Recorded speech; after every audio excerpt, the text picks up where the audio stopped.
You are listening to The Investor Way with Sam Ball and Jonathan McEwen. If you enjoy the show, please subscribe and follow us on Twitter at TIW Tweets.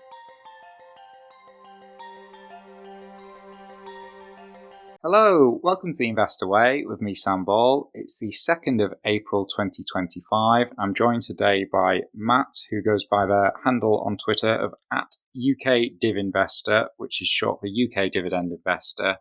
So firstly, Matt, thank you very much for coming on the show. Thank you very much for having me.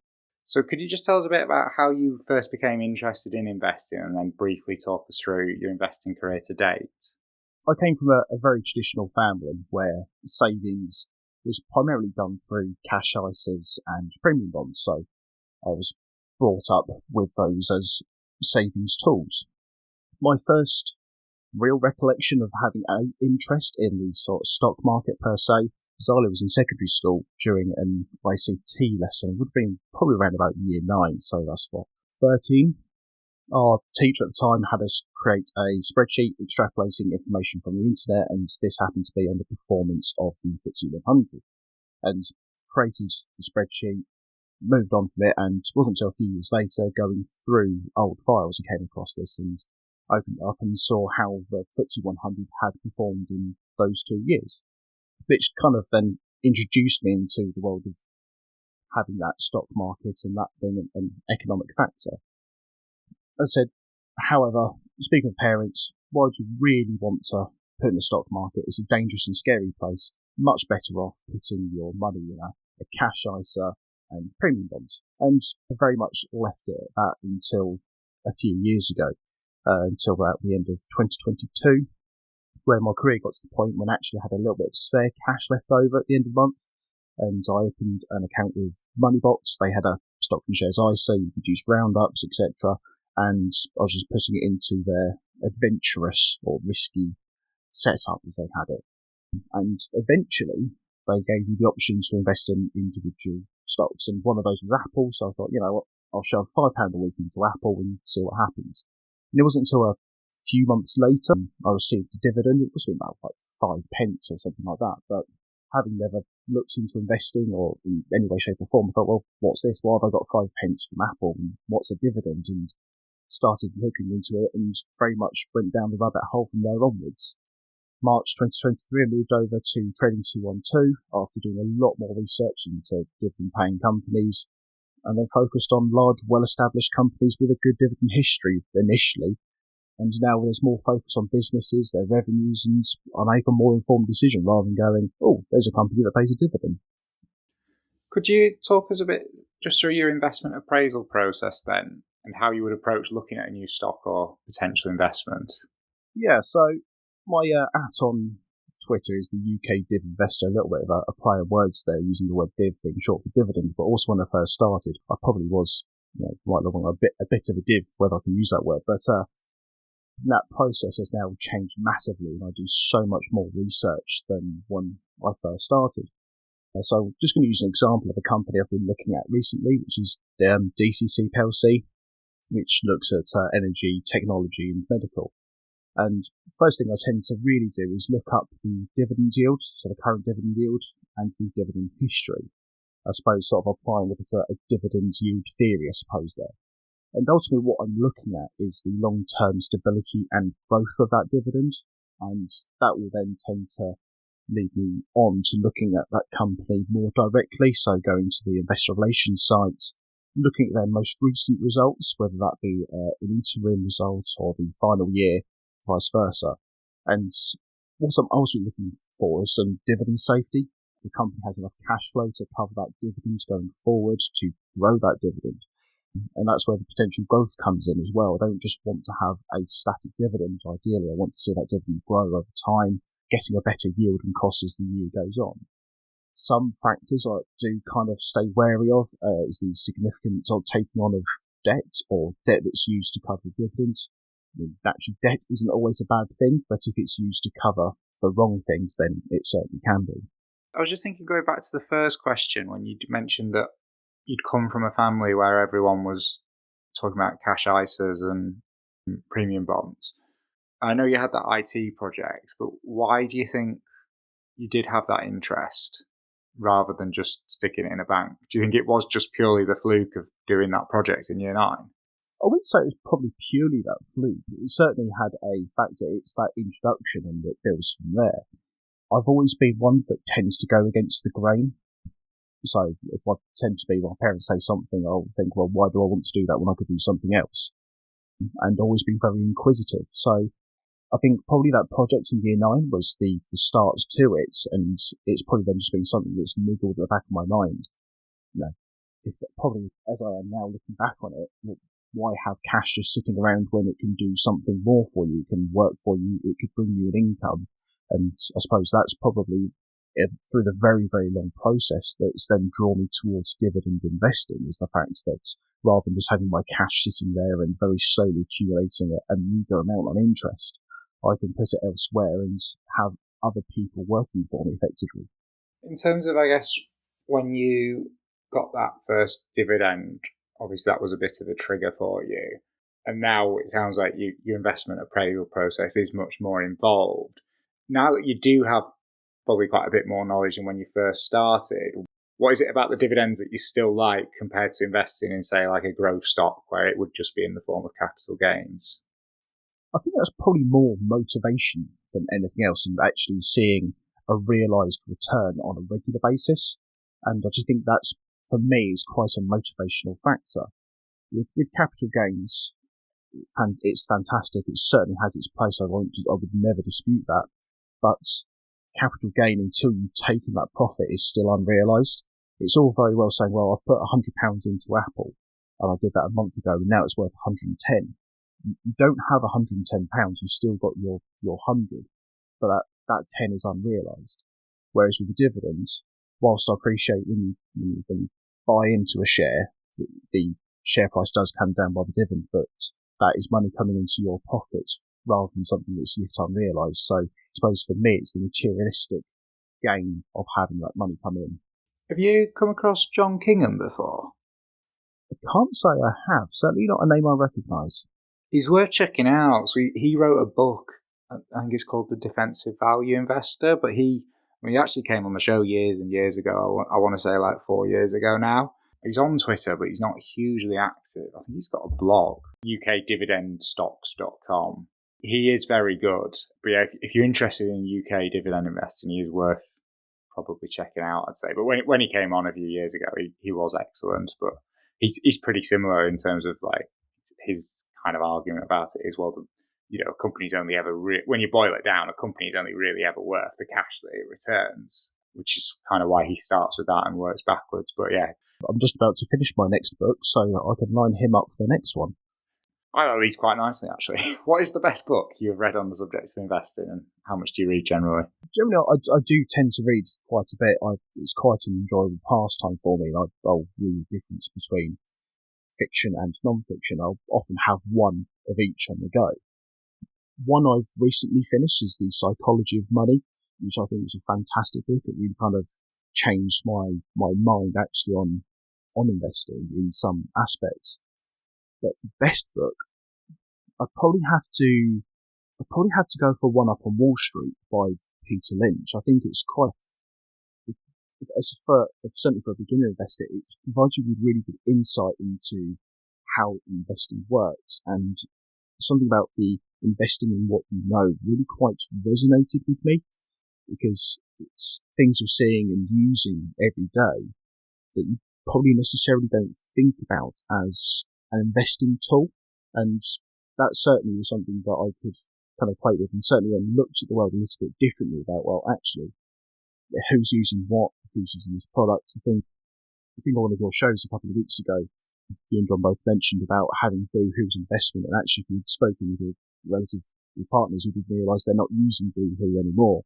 And I think that's something that actually, see what people are using and try to then apply that to your method of investing and what's hot and what's not, I suppose. If you like Psychology of Money, he's done a sequel. I've not read the sequel, but I know it came out like six months ago, I want to say. I can't remember what it's called, but I'll just find out. I imagine it's pretty similar, because the thing is with stuff like that, it doesn't really change. Yeah. One of my favourite things about the psychology of money is how it's broken up into the different episodes, the different chapters, and that each one's that individual story, and they're not dependent on each other to go through. The sequel's called Same as Ever. Same as ever. Which probably suggests it is going to be along the same lines, maybe with just sort of different stories. But I don't know because I haven't read it. Like what you're saying about the anecdotal evidence, I know you can't rely too much on anecdotal evidence, but at the same time, it's like if I look at some of my biggest mistakes, which were probably mistakes of omission, a lot of those probably could have been solved if I'd been a bit more self-aware. Like, for example, like when I was like 12, like I used to love Warhammer, and then I kind of stopped, and then I've never actually got back into it. But as an investment, I'd kind of, even when I was like just getting into investing, I kind of always tracked Games Workshop. I don't know why. I'd always kept an eye on it, and I never bought it. And I'm sure I want to say it was something like £5 a share at that point. But I remember it went from £5 to £15 a share, I think. And I was like, oh, I've missed it. It's quite funny because also as a teenager, I was also very interested in Warhammer. I was mainly focused on the Lord of the Rings franchise they had at the time as well. But yeah, like you, it's something that I can quite equate to. Yeah, so I think I was pretty bang on actually. So yeah, so in 2015, 2016, which was around the time I would have got started, it was £5 a share. By 2017, it was up to £15-20, and I kind of looked at it and thought I'd missed the boat. And then I think it was around, I want to say £60, £70 I ended up buying it in the end. But if I obviously I wouldn't have had the same level of money to invest, but if I just think, because it's now £140, if I'd actually just bought that, and I know you say, well, if I don't, but I think with mistakes of omission like that, there's some stuff where it's easy to look at it and what you did and didn't do and extrapolate it forward and assume that you would have held it, which is always a huge, like for example, like in 2016, I'd bought Solar City shares before it merged with Tesla, and I'd ended up holding Tesla shares, and I sold that because I'd bought it for like a 15% gain, basically, because the Solar City shares were trading it below the value Tesla were going to give them. Yeah. And if it was only like a couple of grand, but if I'd held that, it would be worth something like 100, 150 grand today because Tesla's gone up like exponentially. But I don't really feel bad about that one because I know there's no scenario where I would have held it because I've always, I've obviously been wrong to some extent, but since 2016, I've been thinking Tesla was overvalued. But I would have 100% sold it at various points along the way, whereas with like Games Workshop, I wouldn't have done that. And equally with the Boohoo, if I'd been a bit more self-aware and asked those questions and thought about it, I probably never would have bought it. But also equally with a lot of things, it's very easy, as you say, going back to, I was saying about games, it's very easy to become price anchored. So when you first look at Games Workshop and the stock's £5, as soon as it goes up 3 times to 15, you kind of have that mindset of, so it's already gone up by 3 times. How much more can it realistically really go up? And you're still anchored at that £5. So by the time it's then gone even further, you're already in the negative mindset. Oh, I've missed it. And actually looking at the here and now and looking forward is a much better mindset to try and retrain yourself to do rather than remaining in the past. I agree. I do find that with my own experience, it is easier said than done, though. 100%. Much easier said than done. Yeah, that's life, though. So, how have you evolved as an investor? When I very first started investing, I think I probably got swept up in the FIRE movement, the financial independence, retire early. And actually, after doing a little bit more research, reading some more books, and some of those being the aforementioned books from the previous question, taking a look at my career, my wife's careers, our goals and aims, FIRE wasn't something that actually I was really after. And as we mentioned before we started recording, that both my wife and I are very fortunate to have defined benefit pensions. So we have that security later on in life. So I don't need to have that aim of FIRE, but what I can maybe use it to do is actually, as I'm coming up towards the end of my career, it means I might be able to just take my foot off the gas a little bit, or even as I'm going on to most of my career, it means I can go on nicer holidays and have more extravagant gifts, maybe. I think probably not, the way inflation is going. So it's gone from an aim to keep me going financially, actually to being more of a topping up. So, whether I use that to help with mortgage payments down the line, I can take that from an ISA rather than having to take more of a lump sum, or then just using the dividends to top up the pension overall. So it's becoming more targeted, following better self-evaluation. I think the FIRE as well, it's really interesting. I think there's a lot of good lessons to be learned from it. But in terms of some of it, is just so aggressive in terms of, firstly, the amount you have to save as a proportion of your net income. And then secondly, in terms of some of the assumptions it actually makes. Like even with like the 4% drawdown, I'd be incredibly nervous doing that. Yeah, I kind of want a 3% drawdown, really. I find that behind the FIRE movement as well is there's a very high level of frugality, and almost to the extent of notting. Obviously, I know it does vary between those, and each to their own. But I want things. I want to go and do things in life. I want to enjoy things in life, and ultimately that does come with a cost of a financial one. And I enjoy things in life a little bit too much. I want to go for those meals out. I want to go and have those meals with friends and have drinks. And while I'm not saying that going for the FIRE you can't do that, I did seem probably the more extreme side is that people were really scaling back on what they were prepared to go out and do. And I'm not willing to sacrifice that personally. Yeah, I'd agree. I think a lot of it. It's interesting. I find with FIRE, some of these guys are really, really interesting to watch and observe, and I think there's a lot of takeaways from it. But I would never want to live like they're living. Like you say, it just probably wouldn't be worth. And even then, you've still got to save quite aggressively for like a very long time. Like if you're in an average job, you're probably going to have to do it for like, even if you're ultra aggressive. I don't see a scenario where you can do it for less than 15 years, and I think even that's optimistic. And then when it's like 15 years of your life where you can't go out, you can't go on holiday, it's not quite as bad, but it's a bit like a prison sentence you're almost giving yourself. And then you get to the end and it's like, well, I'd be interested to see with some of these guys, is it actually kind of worth what they've sacrificed? Because you get a lot of people where, in my job, we'll see people where they maybe sell a business or something like that, and then a couple of years later they've started a new one up, and it's mainly because they just get bored of playing golf after a couple of years. Like people like having something to do and keep them occupied. And that's very much that's why I moved away from FIRE, is that I enjoy my job and I have absolutely no intentions of leaving it. I'm very settled, I'm very happy with what I'm doing, and I don't particularly want to live a life of frugality going forward. So with my wife, we don't currently have children, and that is something that's going to be in the cards. But I don't want to have a life of frugality and also then not be able to do things, say, with my children as and when that time comes. I want to be able to go and have those experiences with my wife and any children that we may or may not have ultimately. And yeah, just being so frugal just doesn't suit my personality. So I'm definitely quite far removed from FIRE in terms of probably my own spending. But one thing that is good is because I've been doing it for a number of years now, I've probably now got a portfolio that is like not in like a braggy way, but it's because so many people do nothing. It's well above kind of what would be the average for my age, although it's nowhere near an amount where I could retire off it. But one thing that is nice is like it doesn't actually take long, I think, before it starts giving you a certain amount of freedom anyway. And so it's just a small example, but it's like it's going back like a year now. But like I was getting a bit peeved off at work, and I'd been there like 8 years, and I just handed my notice in. And I didn't have anything lined up, and I then booked like a big 3-week holiday with my girlfriend for when I'd finished, even though I had nothing lined up. Just going to spend quite a load of money, and it's just like it gave me the freedom to do that because it's like, well, I'm not going to be starving. I've got the portfolio I can dip into, and ideally I'll get. And in the end, I did get something lined up so that as soon as I come back from holiday, I'd started.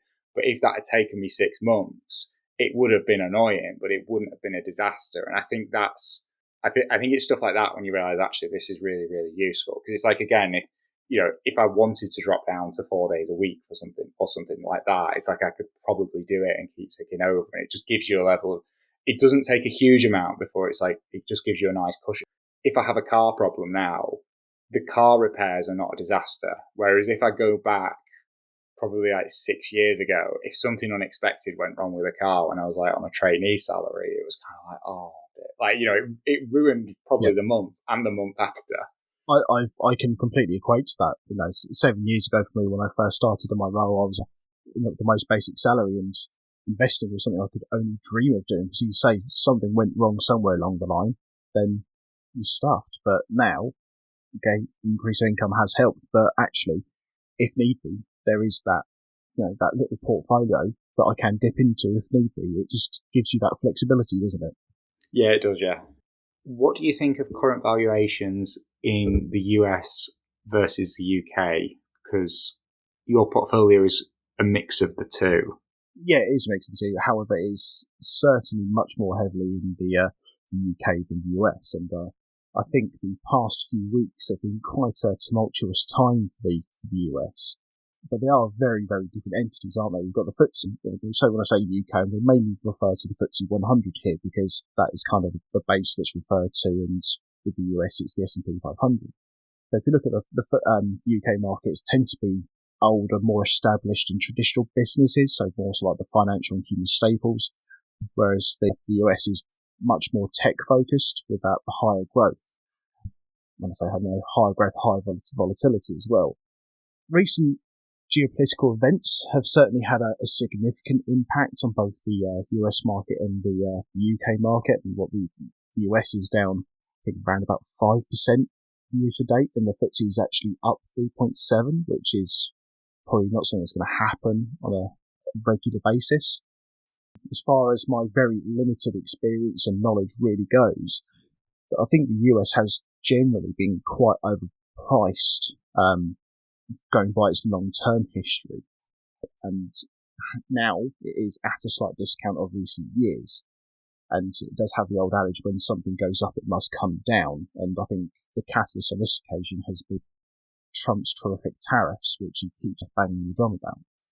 So I think probably within the past few years, we're now looking at a bit of a discount for the US market. I'm sure that will recover. And the issue with really the UK market is it's been rather stagnant for a long time, and any increase has been a very marginal one when you do compare it to something as the US. So they both have their place in investing. I think if you want something that's got a little bit more predictability to it, dare I use that word, you probably more want to look towards the UK market. But if you want that higher growth and with all's well, the higher risk, you've got to look at the US market. But they do have obviously their PE ratios, which are both very different as well. How much do you think about allocation and position sizing? The bigger positions within my portfolio are going to be for those dividend payers, because what I'm trying to do is maximise my monthly dividends, which primarily I want to do from the quarterly payers, to make sure that I've got a quarterly payer for January, February, March, and over 3 months thereafter. So I call them my cash cows, which is much like a Kit Kat for Nestle. It's something that's always been around, it's always going to be there, and it's going to give you a certain amount of money fairly predictably. So that's what I primarily try to focus on. Some of my biggest core investments are things such as British American Tobacco, GSK and BP, because I know then every month of the year I've got the dividends coming in. So I try to give at least about a third of my portfolio to that type of investment to make sure that I have got that coming in. Then I probably allocate around about another third for dividend growth. So I have those dividend payments that are slowly going to be growing over time. So I've got some form of stable income, and as well as income then for the future. And growth as a capital appreciation also has its place, which in some cases may lead to a dividend payer further on down the line. So I kind of have three main areas that I'm focusing on: that core investment, that dividend growth, and future dividends. And how is that? Is that literally a third, a third, a third? More or less. I tried to keep it a third, but I'm very much still in the accumulation phase. So there is still wiggle room for that to change. At the moment, it is positioned to be a third, and third, because I've wanted to get those positions set up. As time goes on, those core investments will likely start to outweigh two of the others. So I think probably ultimately I'll probably look along something along the lines of a 40-20-20 or a 50-20-30, something along those lines. Growth has its place. There needs to be some growth, but for me as a dividend investor, I want that reliable income coming in. So as my portfolio grows in value, probably so will those core investments, and the dividend grows. How much time do you spend a month on your portfolio? Actual time using Trading 212 platform, a month, probably around an hour. My time on Trading 212 actually going into my portfolio and looking at things, updating is usually on a Thursday, because that's when I automate my pies to invest. So I like to go in, check what's going on with the portfolio on those days, making sure payments have gone through okay, there's been no hiccups. Because if I go in too much, I know I'm going to be tempted to tinker. And if I tinker, that's when I could possibly upset the apple cart. So I want to kind of leave it alone and let it do its thing. However, saying that, if I'm probably throughout the month reading a lot of articles, updates to the markets, etc., probably looking around an hour a week for that sort of thing. As I say, I don't like to do too much with the portfolio itself because I have that temptation to interfere with it. So it's probably more an hour a week actually putting time towards reading what's going on with the markets, companies, etc., looking at a few reports. I don't want to tinker. I want to kind of leave it alone and do its thing. What are your thoughts on Bitcoin as an investment? It certainly has its place for the right person. I have a, complicated relationship with Bitcoin. When I turned 18, I had some leftover birthday money at the time, and I had discovered Bitcoin around that time, did some research into it, cryptocurrency, and I think at the time it was around about £10 for a Bitcoin. And I remember speaking to my parents just over dinner once about, well, you know what, I'm thinking of investing again. I've come across this thing called Bitcoin, and they go, oh, what's that? Well, it's a cryptocurrency. It's not a tangible like coin, etc.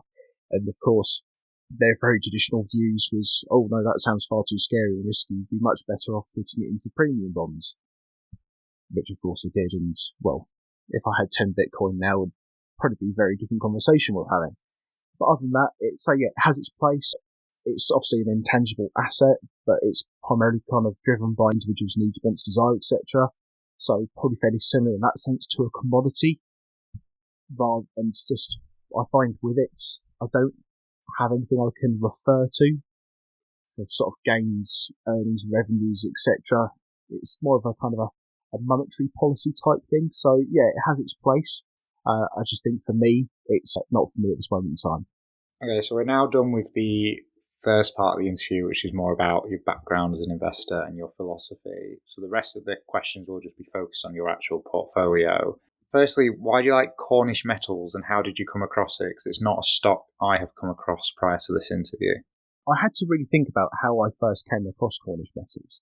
And I think initially it was following some research into a company called Cornish Lithium, which I came across that company following, I think it was like a BBC News article regarding a new electric vehicle factory for Somerset, which is being built by Tata, the Land Rover Jaguar owner, and Cornish Lithium was one of the two companies as being a supplier. And from that, I somehow came into Cornish Metals.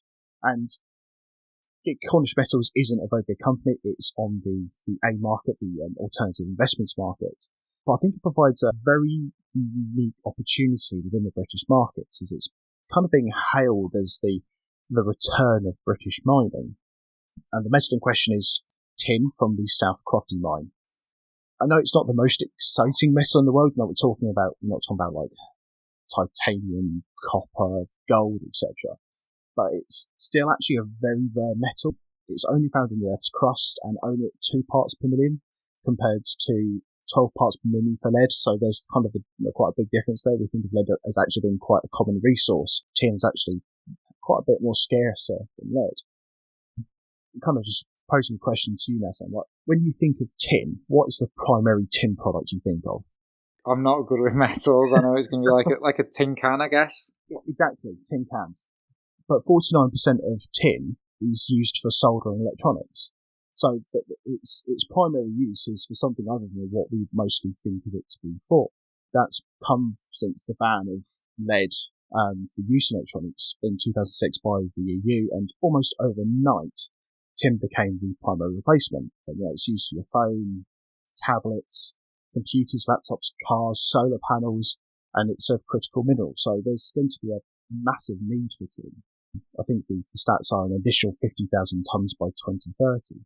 And Cornish Metals is quite uniquely placed because it's got the highest quality grade tin that's not currently in production.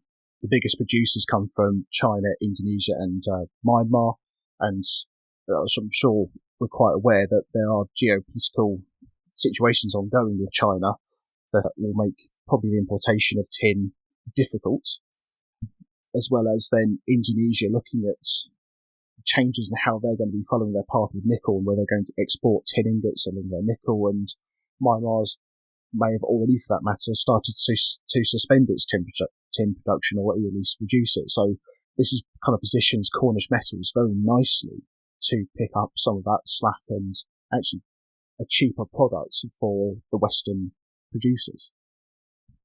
The mine itself is already developed. It's been mining tin since, I think, around about the 1600s, maybe earlier, and it only closed in 1998 because the tin price plummeted, which is it's done the exact opposite now. I think the price of tin is projected to be around about $38,000 per tonne by the end of 2026. And if I remember correctly, I think the anticipated yield of tin from South Crofty was around about 65,000 tonnes. So that kind of gives you an idea of how much potential there is within this particular mine. I think for me, what's a really good confidence booster for it is that the UK Wealth Fund has recently invested, I think it was around about £26 million into the company. And even think only yesterday they purchased land off the local council to give them easier access to the major road networks. So it's a very, very unique opportunity for British mining. And it's kind of the rare ones I'm actually quite excited about to see how it develops and moves on in the future. It's quite away from dividend investing from a brief look at it, because it's got cash flow going out the door, which you'd expect given the mines, I think, not actually operational yet, in fairness to them. But I don't know, it's very, very, it's not what I'd have expected from a dividend investor, actually, because, yeah, if they crack it, it's obviously great, but then if they don't, it's probably a write-off. It's probably going to be one or the other. It is. This is a very, very risky investment, and I have got quite a large allocation to this particular company, which probably speaks towards my conviction for it with all the research I've done. The company and those in it have been sort of probably not looking for a quick buck. They're very invested in the company itself. My workplace uses an acronym all the time, but the acronym's ITOC, which kind of goes over, you develop an individual, develop the team, you develop the organisation, and therefore the community's better off, which Cornish Metals appear, certainly for their social medias and all their publications, to very much doing. They're very embedded within the community, developing training at colleges to upskill those individuals, to bring them into their team to make their organisation better. So they seem to be doing all the right things. But yeah, I can't deny this is a very risky investment. As you say, it's either going to go swimmingly well, or you're going to find me crying in a corner somewhere 2 years down the line. Don't know which it is yet. Did you buy the shares on the open market, or did you invest directly? Because it looks like they're still doing equity raises. I went through the open market.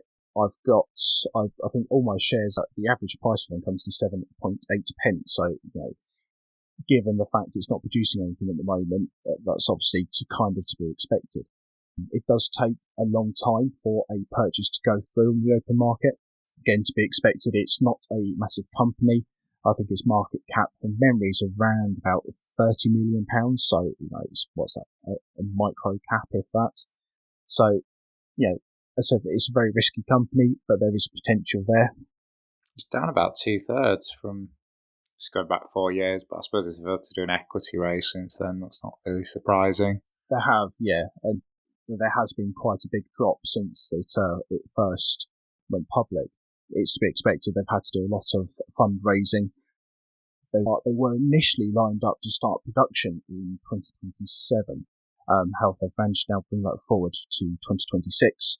Deflooding of the mines is almost complete, with their water treatment plant having been constructed last year, and they're getting everything set up and ready for production for 2026, which should see them, in an ideal world, be profitable by 2027, 2028 at the latest. So we move on to a company that's very profitable at the moment, Rolls-Royce. Why do you like that as an investment? Yeah, it's certainly a profitable company now, at least. But it's certainly undeniable that it's had an impressive return. Think about when I looked at the stats the other day, it's been around about 450% in 2 years, which is certainly not to be sniffed at. It's a much more efficient business than it was in 2022. I think it's had a total savings of £850 million in its efficiency and simplification process. Its revenue has increased year over year, 17% as of late. And I'm going to sort of sound a bit of a weird one, this, but kind of view this company as a bit like a subscription-based service. Obviously, a lot of the aircraft builders, they'll put Rolls-Royce engines in, and the kind of deal is that, yeah, you can have our engines, but we do the maintenance on it, and that's how they get that regular income from that business. So, yeah, kind of like a subscription-based service for your engines, I suppose. I initially bought it in March 2023 and again in November 2023, and you kind of could see it was in the throes of being a turnaround business. And it was originally a dividend payer. And at that time I was thinking, well, if this turnaround continues, I think they're probably going to reinstate the dividends. Now, I kind of guessed it was going to be a few years down the line. I kind of thought 2026, maybe 2027. So for it to be reinstated this year, to me, was a very pleasant surprise. I think the problem is, certainly now, I'm a little bit price anchored with the purchases I made in 2023. I know we spoke about price anchoring a little bit earlier. So I think for me, if I wanted to buy shares now, I don't think I'd be so inclined to do so. There is still lots of future potential. I think probably there is going to be that dividend growth there. But I just don't know if at this time, if I can do my own mental rewiring to get myself to buying at the share price it's currently at. And what has going for it and consistent revenues, the aerospace activity is back to its pre-pandemic levels. Its defence revenue is driven by this recent submarine contract it's had, and power systems have also seen growth because of the recent increase in AI. So it does have things going for it. And I think probably for me at the moment, it's probably going to be more as a dividend payer than anything else. You must have done pretty well on that then, if you bought November 23. Yeah, I have. Let me just see what it is. So today, I'm looking at a capital gains of 272%. That's not bad for a couple of years, is it? It's not bad at all. Not bad at all. You can compound at that rate every 2 years. You'll be back on the fire path. I would be, but yeah. So yeah, I bought it because I had that conviction that it was going to become a dividend payer again. And, I'm a dividend investor, and I was like, yeah, I'm pretty sure this company is going to reinstate its dividend. And, this year it has, and actually at 6 pence per share, it's came back, kicking really. It was a really quite a good little dividend. But yeah, I think it'll be nice to see the dividend growth develop with that one. But certainly the capital gains isn't to be sniffed at. Does the valuation concern you then? Because I'm looking at it and it's saying it's at a forward P of nearly 29, and the prospective dividend yield of the next 12 months is only 1.1%. I appreciate the dividend might grow, but to justify a P of 29, it has to grow quite a lot. It does. I think what's currently baked into the price is a lot of the defence contracts that it's had come through. Certainly the submarine contract it's had with AUKUS, AUKUS, and I think that's probably driven a lot of the price behind it, as well as the recent announcements from a lot of countries to increase GDP spending. Now, of course, this is me theorising for what my 10 pence is worth, and 6 months down the line we could be looking at a situation when actually revenue has increased, profits and earnings are up again, and it could well completely beat that valuation. But I think for me at the moment, if I were to be buying in, I'd certainly be a little bit more hesitant, because naturally we don't want to lose money. So do I foresee if I bought it at this price, there'd be a risk that my capital gains would go down lower than any dividend would pick up? But I think there is that potential. But yeah, it's going to be interesting to see how this one plays out, because it has been skyrocketing over the past few years. And of course, there's only so far something can go. What do you like about British American tobacco as an investment? I'm guessing as a dividend investor, it's probably the dividend. It very much is, yeah. Of course, it's one of the sin stocks, isn't it? The tobacco industry and the risks that come with that. But it is a very long-running kind of traditional London Stock Exchange company, and it does have a good history of dividend growth. It does plan to continue that dividend growth by around about 2% a year, at least until 2030. And they anticipate to have £50 billion worth of free cash flow before the dividends, so that, it's a strong position as a dividend payer. The debt for the company is steadily reducing, which is another good sign for a dividend investor. It reduced by 7% from the previous year. That's never a bad thing. And it's got more than enough free cash flow to cover the dividends. Now, with companies such as British American Tobacco, there are some headwinds coming up. We've got the ban of disposable vapes. There are countries that have already banned smoking, and the UK is certainly moving towards a smoke-free generation. They've got the tobacco and vapes bill, which is currently going through the House of Lords and Parliament, etc., and it's going to seek to ban anyone born after the 1st of January 2009 from tobacco products and vapes. Now, naturally, as a species, when we're told we don't want something, generally we want to go and have it, and there's going to be some way or shape or form that these companies are going to be able to get their products out and people are going to be using them. And British American Tobacco have their alternative products, which are the chewable pouches. It's kind of harking back to the days of the Wild West, when they would have their chewable tobacco that they would have their spittoons and spit into there, but it's a much more 21st century version. And they've got both a tobacco-based one and a not tobacco-based one. So there are the alternative products already in place to kind of counteract and mitigate the shortcomings from this banning of tobacco and vape products. So I own British American myself. I own Supreme as well. I'm less fussed now about the vaping, but it was more of a concern for me anyway with Supreme because it's a much larger part of their business compared to Bats. But I just think if we go back to anecdotal, I actually think the pouches will pretty much replace the disposable vapes. I think so, yeah. The ones that don't, the people will probably just move to e-cigarettes, actually buy the proper kit and use the liquid. So I don't think it's going to make any difference at all, really. I think if anything, it's probably going to make the problem worse, because I think what it was targeted at was kind of, children getting, they're too attractive to children and younger adults and people who've never smoked. And I think the issue is now, yes, it's one thing to complain that if you've got, say, a 15-year-old girl in a schoolyard who's got a vape, it's harder to spot than a cigarette because she doesn't stink when she goes back into her lessons.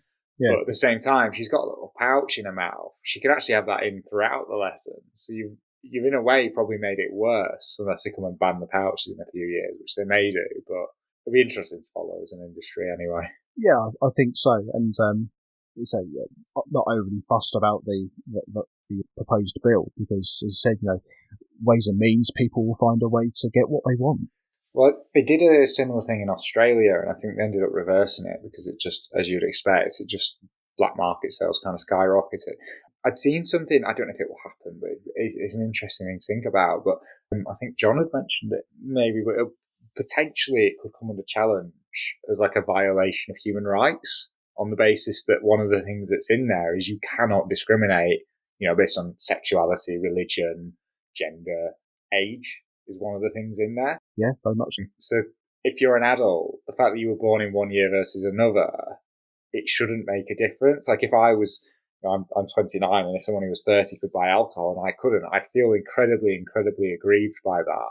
Yeah. Because I think, as an adult, I am now able to make my own decisions. And it's wanting to move towards a smoke-free society, I think it's obviously a good goal to have.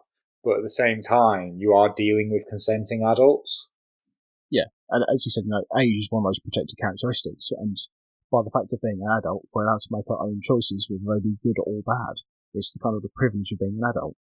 Yeah, because, if I take me personally, I don't smoke, I don't vape, I don't really take any nicotine of any kind, pouches or otherwise.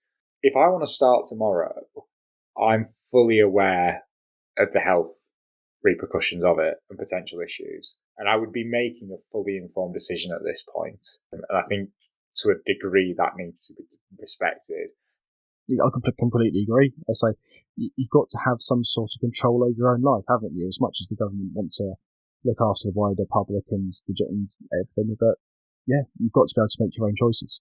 Because I'm not really a drinker either, but if someone wants to come home and have a glass of wine after work, I don't see a huge difference. Yeah. Why do you like legal in general as an investment? I suspect, again, it's got quite a large dividend. It does have quite a large dividend, and I won't go over Legal in General too much because I know you covered Legal in General only a few weeks ago in one of your episodes and you raised a lot of the key points. But really, in a nutshell, it is a really well-run business.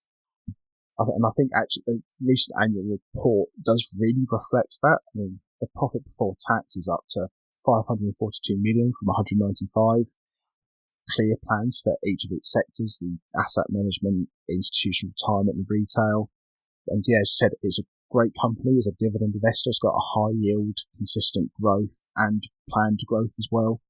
This year's seen a 5% increase and there's going to be a 2% increase up to the end of their 2027 fiscal year. And this comes hand in hand with a significant buyback plan. Whilst there are a few risks, I say risks, in line for Legal in General, mainly changes in the capital standards, which could impact their solvency coverage ratio.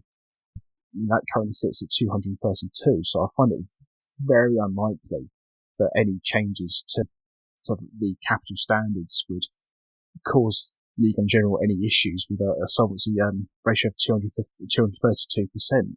It would take a very, very significant series of unfortunate events for Legal in General to find themselves in a position where that would cause them an issue. So it's a very minor point, but I think it's a really well-run business with a very good dividend. I think that just sums it up really nicely, really. Do you have any thoughts on because again, we did cover it a couple of weeks ago. One of the things we thought might be a bit of a boost is obviously pensions coming into the scope of IHT, and that probably incentivise people. It's more of I think we were at a point where annuities were actually quite attractive anyway, compared to where they were, say, 5 years ago in terms of the returns you can get. But knowing that it kind of takes it almost out of the scope of inheritance tax maybe makes it even more so. I'm just wondering, as an investor, have you seen anything on the company side addressing that? I couldn't see anything specifically about it, but I just wondered whether it had come up at all. No, when I went through the annual report, probably like you, it's something I wanted to try and keep an eye out for, but I didn't see any direct reference to it. I think it will be interesting to see how it does impact the company in the long run, but for me, I don't think I'm overly concerned about it, to be perfectly honest. Yeah, it's just interesting because I think you look at that dividend yield and your first instinct is kind of like, well, what's wrong with it? Because usually the market's telling you something when a yield's that high. But like you say, you look into it and it's not the most exciting business, but it does look like a good business. And then on top of that, it looks like it's not, British American Tobacco, we go back to that, it's quite obvious to see why dividend yield is so high. It's a sin stock and it's a business that is probably in terminal decline, albeit over a very long time frame. Whereas with Legal in General, it doesn't have those issues. And you actually look at the IHT changes and you think, well, if their core business is kind of providing annuities and you've got this probably potentially big tailwind for annuities, it's something where the dividends, like you say, well covered now, it might be a business that can still grow quite a lot. So it's just a bit of an odd one in terms of the yield, but also the quality of the business. Yeah, and you're right, it is a boring business, but in the famous words of Peter Lynch, boring is good. But yeah, it's a silent workhorse of the market, really, is Legal in General.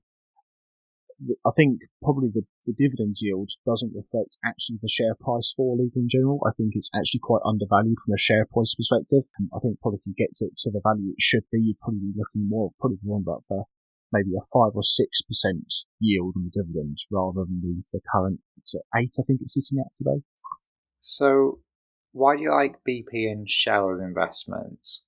Just in case we're in danger of repeating ourselves, assuming the dividend is a factor, how do you feel about, in particular, for example, like the Shell? I don't know about BP, but I know off the top of my head that Shell, they cut their dividend significantly a few years ago. And as someone who's investing quite a lot because of the dividend, how does that come into your estimations of the company?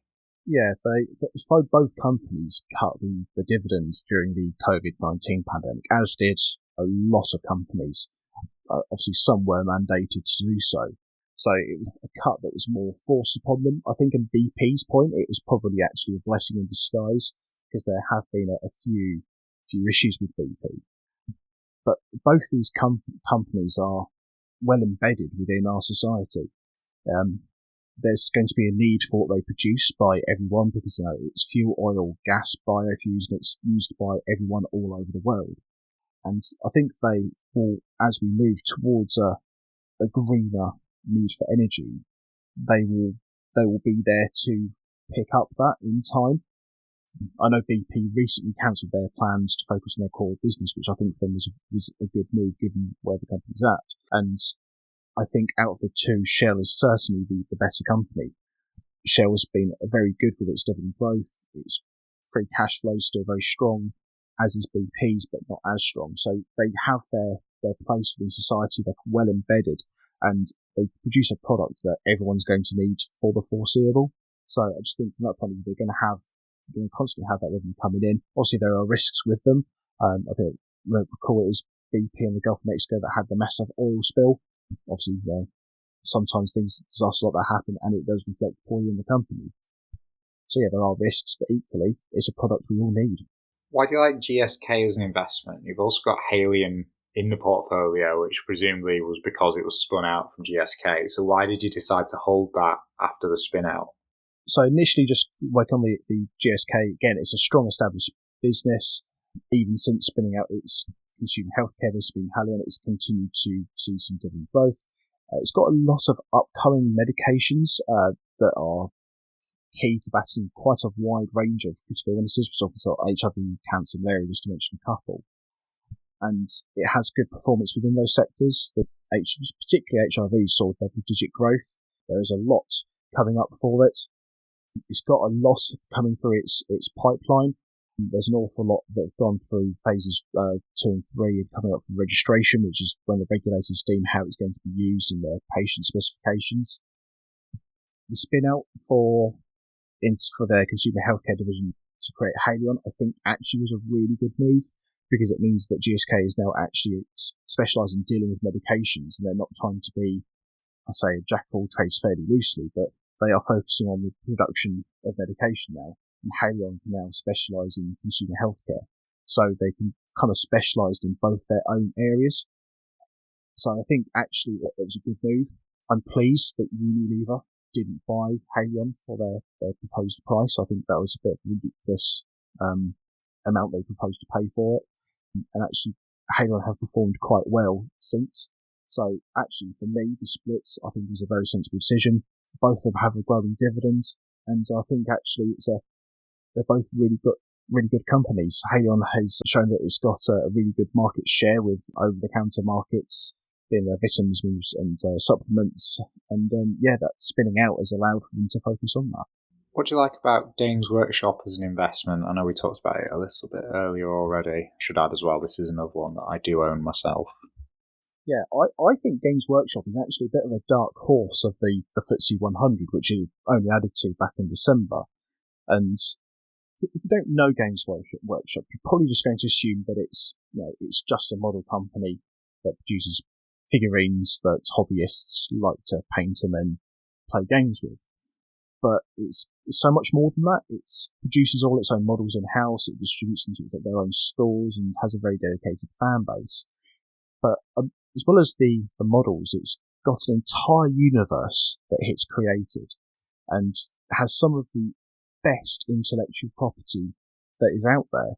We're talking about the Warhammer 40,000. Also has some franchise with Lord of the Rings, and it's got so much potential. There's books, computer games, console games, comics, animated series, and they've also got their Warhammer Plus subscription service where you can watch a lot of those animated series. And I think my favourite thing about Games Workshop is their commitment to their customers and shareholders. They've got a clear strategy with regards to what they're going to do with surplus cash, and if there is a surplus, and that's a true surplus, even after they've got their £80 million of cash buffer, then it's returned to shareholders. They've paid out special dividends, which as a dividend investor is a great little bonus. And what I think is going to have a lot of potential for Games Workshop in the future is the recent agreement with Amazon to produce the Warhammer 40,000 films and television series, which I'm very pleased to see that has gone ahead, but also that Games Workshop have how they've stipulated how the material has to be true to their material, and giving Amazon very little wiggle room to play around with that. And I think probably a big component of that has been the public support given by Henry Cavill, who's a massive advocate of Games Workshop and a self-confessed nerd as well. Yeah, I agree. I think it's a fantastic business. I think as well, like you mentioned, it's only just come into the FTSE 100. Market cap, I think it's around 4.6 billion.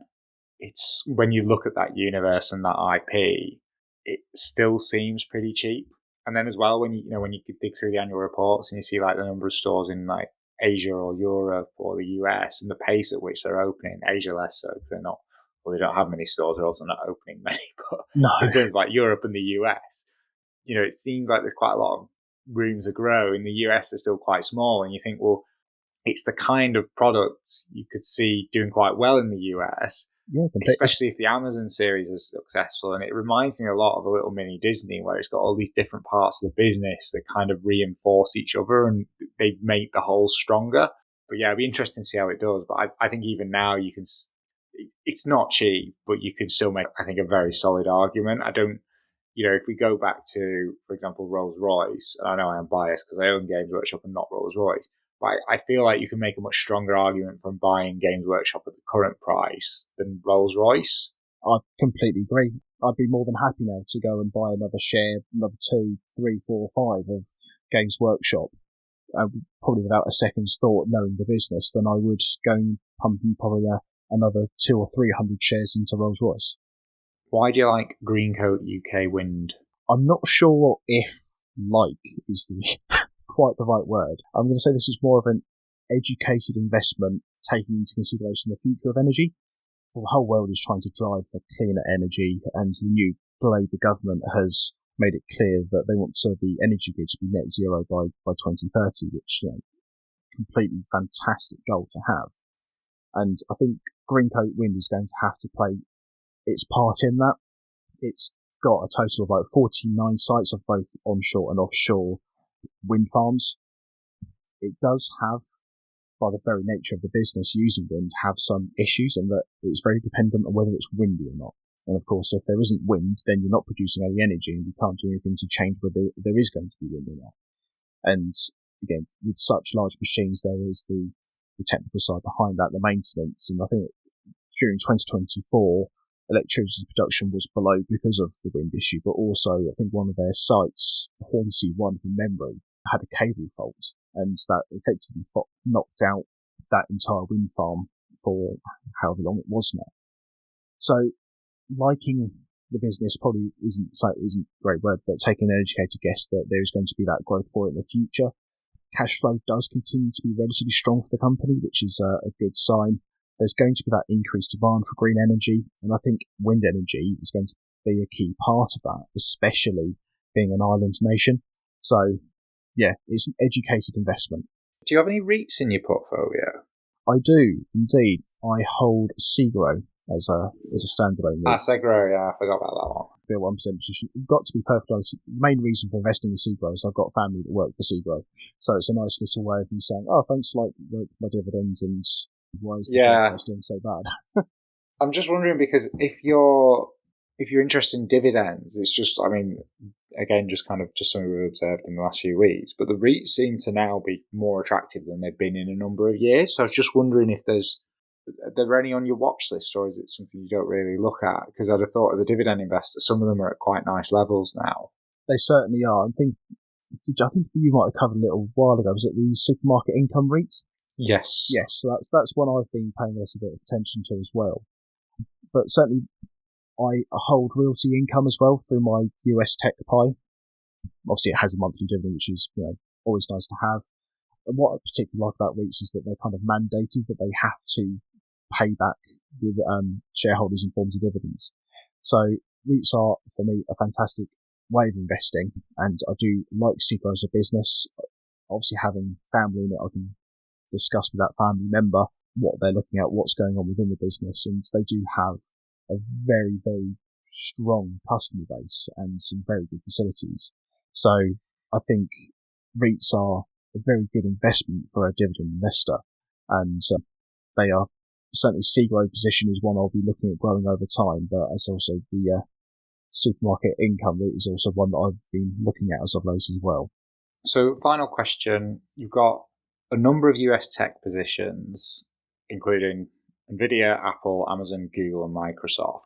None of these are big dividend payers. So what is it you like about the businesses that makes you willing or wanting to hold them in spite of the fact that they're not big dividend payers? In layman's terms, probably the hopes that they will become those dividend payers. Naturally, at the moment, all of the companies are focusing on a lot of growth, and Nvidia especially. It pays a very paltry dividend. Apple as well have quite a low dividend, and Amazon not at all. Google's recently started paying one. So I think my hope in time is that will change, and the dividends will be something they start to reinstate to start rewarding shareholders.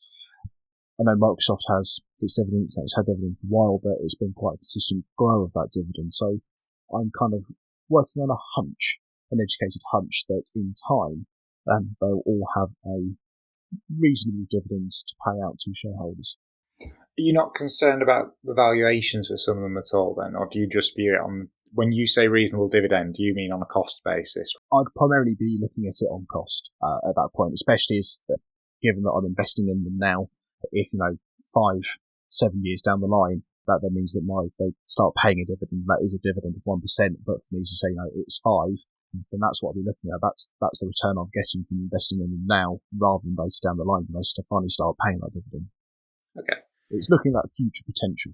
Right. I think that's everything on my list in that case. I don't know if you've got anything you want to raise on your side before we wrap it up. No, I think it's pretty much everything that I can think of. Yeah. Lovely. So thank you very much for coming on the show. That's the end of all my questions. Where can people go if they want to find out a bit more about you? Primarily, it will be through Twitter. Obviously, the at being UK Dividend Investor, and I do have my own podcast as well that I tinker or dabble in, and you'll find the links through there. That will take you through to Apple Podcasts, Spotify. I think I've got on there on Google as well. So quite a few places you can get the podcast as well. Could you just tell us the name of the podcast and then briefly what it's about, like the format of it? Yeah, so it's the UK Dividend Investor. So I'll set the same title. Every 3 months, I'll endeavour to do a little mini series called 5 Stocks, 5 Shows, where I'll break down 5 dividend-paying companies within the London stock markets and kind of break down what I'm looking at, my considerations for them, and I'll say either weekly or bi-weekly, I'll put out an episode, and once a month I'll do a portfolio review as well.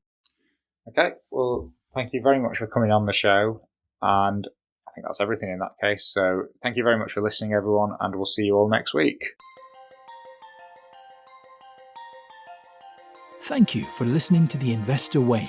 To get in touch, please follow us on Twitter at TIW Tweets. This podcast is for entertainment purposes only and does not constitute financial advice. Neither Sam nor Jonathan are financial advisors. For investment advice, please consult professional advisors.